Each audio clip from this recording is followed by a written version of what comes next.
You basically want to have a 15 millimeter, 18, and 21 millimeter. And then you want, I think, an 18, what is this guy? 19, this is a 22, and then a 15 16, and then a 13 millimeter wobbly thing. So again, I didn't have this. I just bought a set of these off Amazon too. Tools on Amazon are just so freaking cheap. I got like a whole set of these, like 20 pieces for like 60 bucks.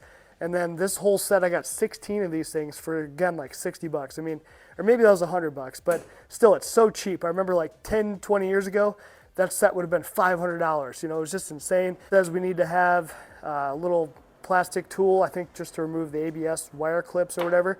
And then you're gonna need a ball peen hammer just to be able to knock these control arms loose once we take all the bolts off. And you also needed an 8 millimeter hex socket and an 8 millimeter little tiny socket here. These are just for like the sway bar end links. They got like a little stud that you're gonna need that for. So when you kind of think about it, all in all, like I think the leveling kit was like 70 or 80 bucks. These were 70 or 80 bucks. These were like 70 bucks. So pretty cheap, you know, like what, under 250 bucks. These were 25 bucks maybe. So 250-ish bucks. I had to buy some extra tools. You may or may not have to do that.